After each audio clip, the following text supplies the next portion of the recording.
आप क्या करोगे अगर क्रिकेट को एक नया स्पिन गेंदबाज मिलने वाला हो, जिसकी बॉलिंग काफी अनऑर्थोडॉक्स हो और जो बॉल को जादू की तरह घुमा सकता हो? वेल, अब अपने अंपायर से कहोगे कि उस पर बॉल थ्रो करने का इल्जाम लगाए ताकि वो इसके बाद क्रिकेट ना खेल सके। सिंपल है कि नहीं?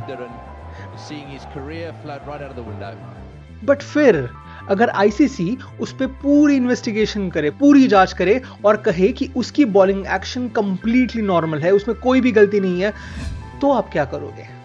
तो और भी सिंपल है ना, आप इस पूरी जांच को पूरी तरह से नजरअंदाज कर दोगे और अपने प्लेयर्स, मीडिया और अंपायर्स के साथ एक नया प्लान बनाओगे जिससे आप उस बंदे का करियर बर्बाद कर सको। सिंपल।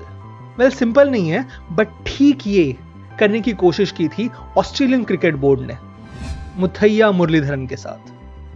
ये कहानी है उस शख्स की जिसने अपना सब कुछ दांव पे लगा दिया ये होने से रोकने के लिए। कहानी की शुरुआत होती है 1995 में। मुरलीधरन ने हाल ही में क्रिकेट में प्रवेश लिया था और डैरिल हेयर अंपायरिंग कर रहे थे। अब उस समय आईसीसी का रूल था कि आप बॉल डालते वक्त अपना हाथ झुका नहीं सकते, पर ये जज कौन करेगा? सब कुछ अंपायर के डिसीजन पर। मतलब जो कैमरा भी ना देख पाए वो अंपायर की आंखें देखेंगी। तो हो गई शुरुआत। अंपायर डैरिल हेयर ने झट से मुरली के एक्शन को लेकर नो बॉल्स का कॉल देना शुरू कर दिया। Well, I hope he's not calling him for throwing. He seems to be looking straight down and he calls him very late, so I'm sure he's calling him for throwing. I hope it's not, but I've got a terrible gut feeling. This is his livelihood, and all of a sudden, he's being no balled out of the game. Muralidharan is seeing his career float right out of the window. I was surprised and I didn't think it will happen ever. He came and said, first ball, no ball. I thought I just overstepped it. Captain Ranatunga ने ये देखकर गुस्से में मुरली को दूसरे शोर से bowling करने को कहा, पर इस पर अंपायर हेयर ने घोषित कर दिया कि भले ही वो अंपायरिंग ना कर रहे हो, नो बॉल तो वो फिर भी कॉल करेंगे। ऐसा कुछ भी आज तक किसी ने देखा नहीं था।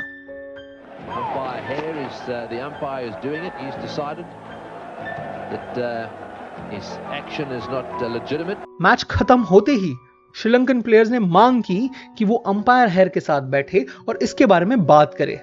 आईसीसी को इससे कोई प्रॉब्लम नहीं था। ऑस्ट्रेलियन क्रिकेट बोर्ड उन्होंने ये रोक दिया। यही फिर शुरू रहा। कुछ मैचेस बाद इस बार एक नए ऑस्ट्रेलियन अंपायर द्वारा, जिसका नाम था एमरसन, जो सिर्फ यहां पे नहीं रुका। हाथ मोड़ने का ये इशू मोस्टली मुरली के ऑफ स्पिन के लिए था, बट एमरसन भाई साहब ने मुरली के लेग ब्रेक के लिए भी नो बॉल बोलना शुरू कर दिया। लेग ब्रेक डालते वक्त कोई भी इंसान अपना हाथ मोड़ ही नहीं सकता। It looks to me as if umpire Emerson has called him for throwing. Well, that was a leg break. So he's called him for bowling a leg spinner twice in this over. And it's very difficult to throw a leg spinner. Some say impossible. इन दोनों के इस umpiring को कुछ सालों बाद Australian legend sir Don Bradman ने कहा कि वो उन्होंने देखी हुई वर्स्ट अंपायरिंग थी। चलो अब कुछ आगे बढ़े, 3 साल आगे।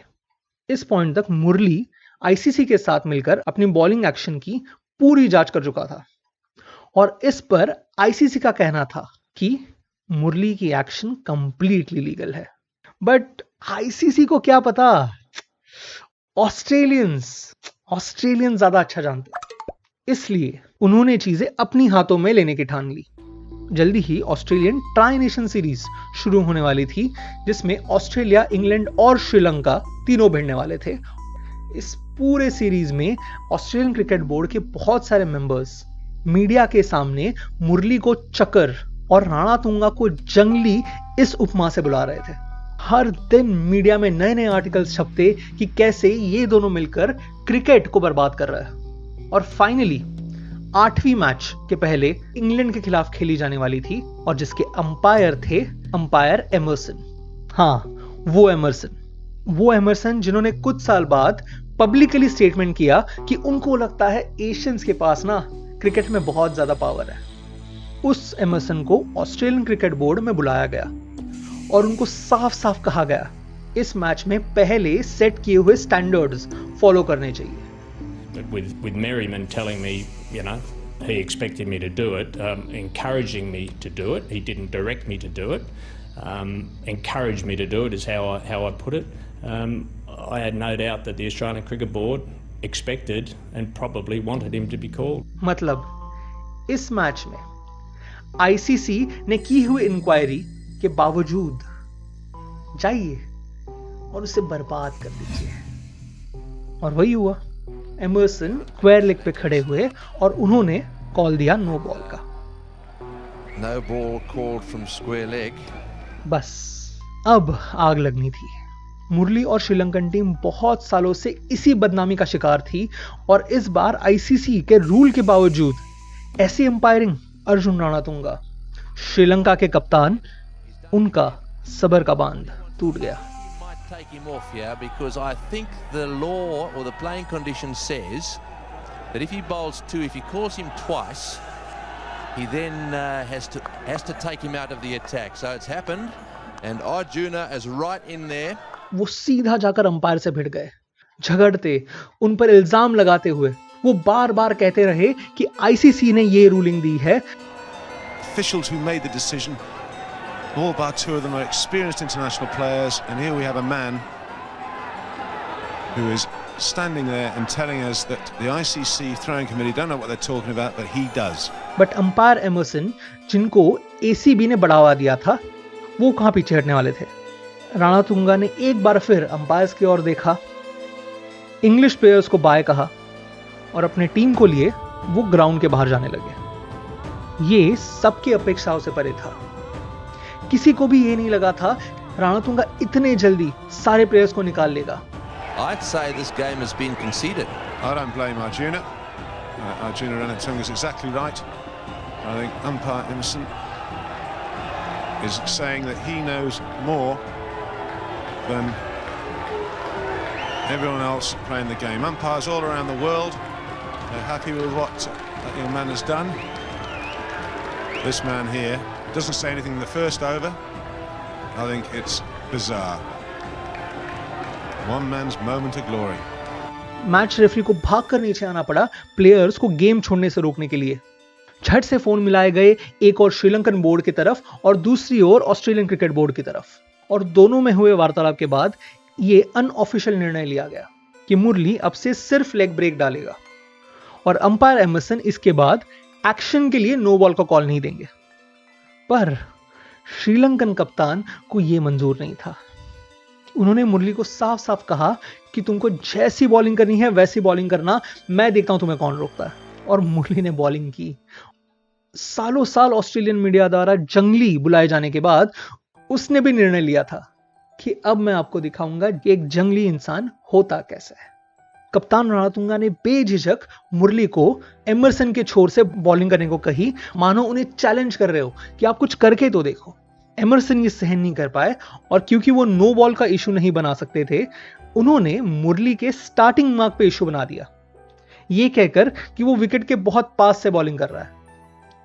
इस पर शांति से एमरसन के पास चलकर गए और उनको शांति से कहा कि आप अंपायरिंग करने के लिए यहां पे हो, मैं कप्तानी करने के लिए यहां पे हूं.